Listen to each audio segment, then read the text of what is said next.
సూక్ష్మ శరీరం అంటే ఈ స్థూల శరీరం, సూక్ష్మ శరీరం, కారణ శరీరం. ఈ అంటే స్థూల శరీరం అంటే భౌతిక పదార్థకమైనటువంటి ఈ పదార్థానికి వెనక ఒక ఎనర్జీ రన్ అవుతుంటుంది, శక్తి.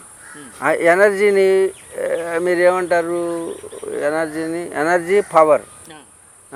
ఎనర్జీ అంటే ఒక రకమైన శక్తి ఉంటుందన్నమాట. దాన్ని ఎథరిక్ బాడీ అంటారు. దాని తర్వాత కారణ శరీరాన్ని యాస్ట్రల్ బాడీ అని అంటారు అన్నమాట.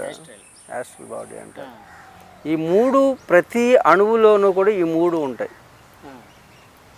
ఈ మూడు యొక్క కలయికే. అందుకే ఈ శరీరం చనిపోయింది అంటారు. చనిపోవడం అంటే ఏంటంటే ఆ రెండు శక్తుల నుంచి ఇది విడిపడింది. ఆ శక్తుల రూపంలో ఉన్నావు నువ్వు. అలాగే ఆ ఋషికొండ దాన్ని ఒకసారి కోత కోసారనుకోండి, శక్తి ప్రవాహం ఆగదు. కాబట్టి ఆ మధ్యలో ఎవరున్నారో వాళ్ళకి ఎముకలు బలం తగ్గిపోవడం. మీరు చూడండి, రేపు గమనించండి, దాని మీద ఎక్కువ కాలం ఉంటే ఎముకల యొక్క పొటెన్సీ తగ్గిపోతుంది. శక్తికి ఆటంకం జరుగుతుంది. అందుకే దాని మీద ఎవరో కూడా తపశ్శక్తి సంపన్నులు మాత్రమే అక్కడ ఉండాలి. తపశ్శక్తి లేని వాళ్ళకి అనుభవపూర్వకంగా తెలుస్తుందిలేండి. ఎవరు ఉంటారో వాళ్ళని ఉండేవండి, మనకేమి అభ్యంతరం లేదనుకోండి. ఇవ్వండి. ఈ శక్తి ప్రవాహం ఇలా జరుగుతుంటుంది త్రికోణ ఆకృతిలో. అలాగే వెర్టికల్ అండ్ హారిజెంటల్ లెవెల్లో ఏ కేంద్రమైన ఇది ఎవరు చెప్పక్కర్లే. ఈరోజు ఆధునిక శాస్త్రవేత్తలందరూ కూడా ప్రతి ఒక్కటి కూడా ఆనాటి యోగులు ఋషులు చెప్పిన విషయాలను ఈనాడు అది సైంటిఫిక్గా ప్రూవ్ అవుతూనే ఉన్నాయి. ఇప్పుడు నేను చెప్పిన విషయాలు ఈరోజు రాసుకోండి.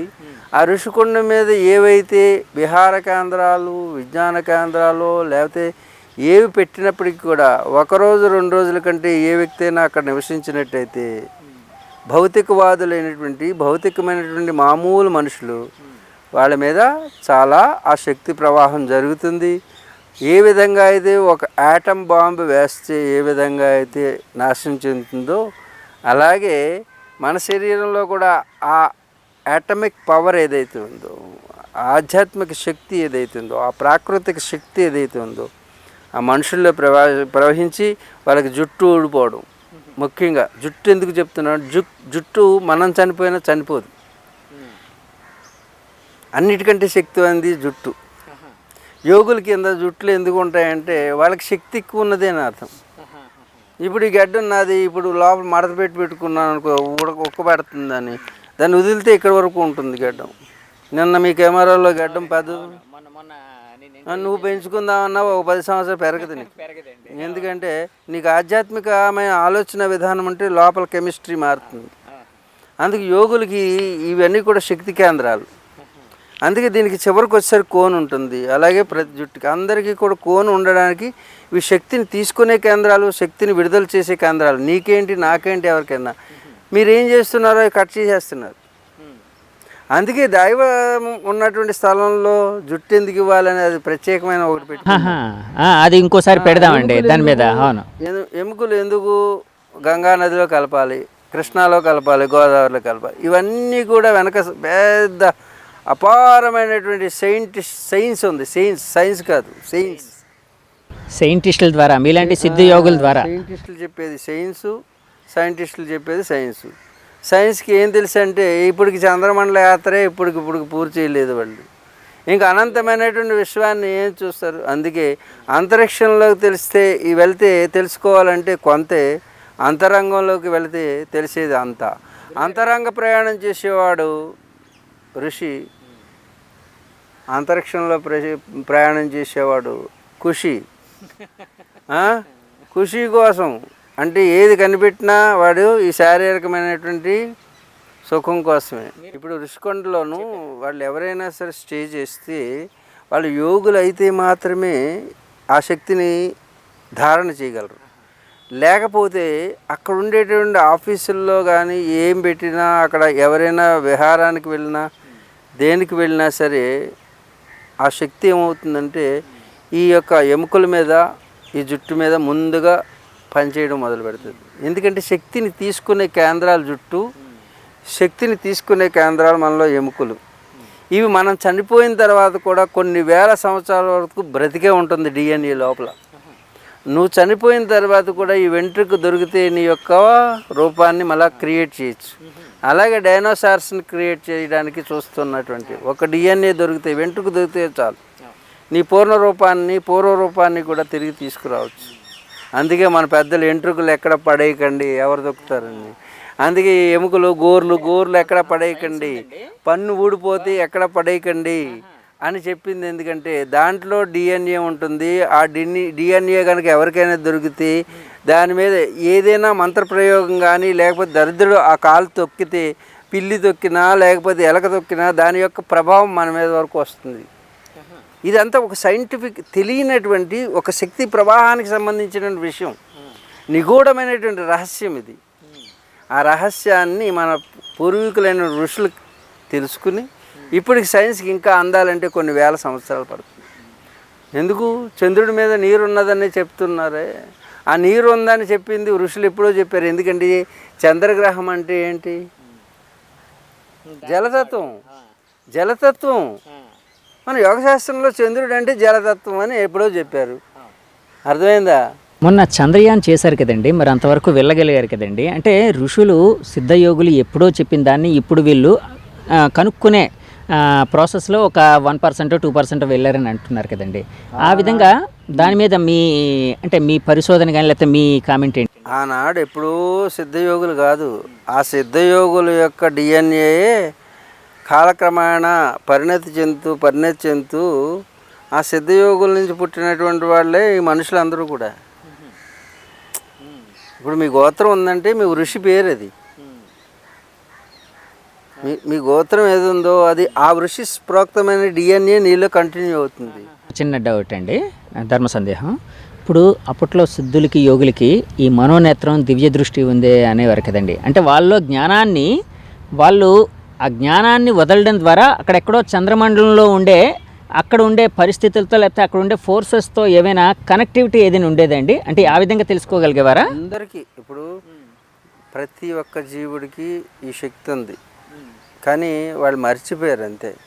ఇప్పుడు నువ్వు ఉన్నావు,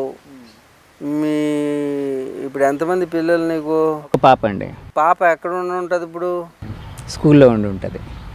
ఎలా చెప్పావు? లోపల రికార్డ్ గతంలో జరిగిన విషయాలు, ఇప్పుడు ఉన్నటువంటి సమయం, ఈరోజు ఏంటి ఆదివారం కాదు కదా, ఇవన్నీ క్యాల్కులేట్ చేసి నీ మైండ్ ఏం చేసింది వెంటనే చెప్పేసింది. కానీ నీ బుర్రలో ఎంతో క్యాల్కులేషన్ జరుగుతుంది. అలాగే ఋషులు ఇలా కూర్చుని దేవుడారా అనరు వాళ్ళు. ఈ విశ్వాన్ని అంతటినీ కూడా ఒక క్యాల్కులేషన్స్ తోటి తనలో ఉన్నటువంటి రసాయనాన్ని ఒకసారి చేస్తే అది ఎనర్జీ ఫామ్లోకి వెళుతుంది. ఆ ఎనర్జీ ఫామ్ అంతా కూడా విశ్వాన్ని అంతటినీ కూడా దర్శిస్తుంది. ఏ రూపంలో? జ్ఞాన రూపంలో. ఎనలిటిక్స్. ఇప్పుడు నీ ఫోన్లో నువ్వు పాపప్ చూసిన వెంటనే నీకు కావాల్సింది వస్తుంది. ఎందుకు వస్తుందంటే నువ్వు అంతకుముందు చూసినటువంటి విషయాల్ని అది ఆల్గారిథమ్స్లోకి మార్చుకుని ఆల్గారిథమ్స్ ద్వారా అది ఒక ఎనలిటిక్స్ చేసుకున్న తర్వాత నీకు ఏది ఇష్టమో అది నీ ఫోన్లోకి వస్తుంది. సేమ్ అదే ప్రాసెస్తోనే ఒకప్పుడు యోగులు అలాగే ఉండేవారండి. ఇప్పుడు నీకు కూడా అంతే, నీ లోపల కూడా అదే జరుగుతుంది. కానీ ఎవరు తెలుసుకుంటారో వాళ్ళ యోగులు, ఎవరు తెలుసుకోరో వాళ్ళ భోగులు. ఆ తెలుసుకోకుండా చేసే తప్పుల వల్ల రోగులుగా మారుతారు. ఇప్పుడు ఈ ఋషికొండ కూడా ఒక శక్తి కేంద్రము కాబట్టి అలాంటి ఋషికొండని డిస్టర్బ్ చేయడం, ప్రకృతి విధ్వంసం చేయడం మంచిది కాదు. పాలకులు అర్థం చేసుకుని సమర్థవంతంగా ఇంకా అనేక ప్రదేశాలు ఉన్నాయి, దాన్ని ఇప్పటికైనా విరమించుకుంటే మంచిదని నా భావన. కాదు అక్కడే ఉంటే మంచిది అనుకుంటే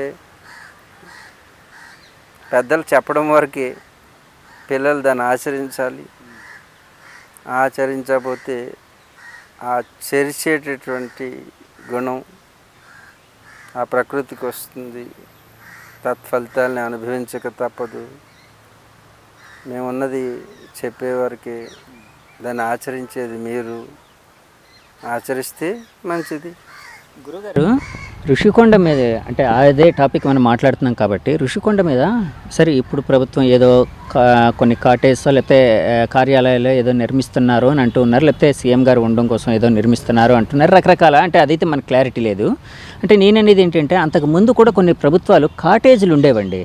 ఇంతకుముందు కాటేజ్ ఉండేవి, అంటే విహార కేంద్రాలుగా ఉండేవి. ఎవరైనా వెళ్ళి కాటేజ్ బుక్ చేసుకొని అక్కడ ఉంటూ సముద్రంలో అక్కడ ఒక 2-3 రోజులు ఉంటూ రెస్టారెంట్స్ ఉండేవి, ఇలాంటివన్నీ ఉండేవి. అప్పట్లో అంటే మీలాంటి పెద్దలు ఎవరు అంటే యోగులు వాళ్ళు చెప్పేవాళ్ళు లేకపోవడం వలన అప్పుడు ప్రభుత్వాలు కూడా అలా చేశాయని అనుకోవచ్చా గురువుగారు? ఇప్పుడు కొందరు చేయడానికి ఉంటారు, కొందరు చెప్పడానికి ఉంటారు, కొందరు మౌనంగా ఉంటారు.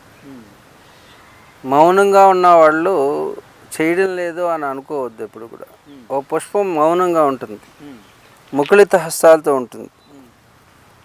అది ఆ పుష్పం ఏం చేయడం లేదని కాదు, తనలో తాను ఏం చేయాలో ప్రకృతి ధర్మాన్ని అది చేస్తుందని. తను మౌనంగా, మౌనం అంటేనే మననం అనే అర్థం. అంటే లోపల తనలో తాను తను తయారు చేసుకోవడానికి ఏదో చేస్తున్నాడు అని అర్థం. ఆ పుష్పం మొగ్గగా ఉన్నప్పుడు తనలో తాను చేసుకుంటూ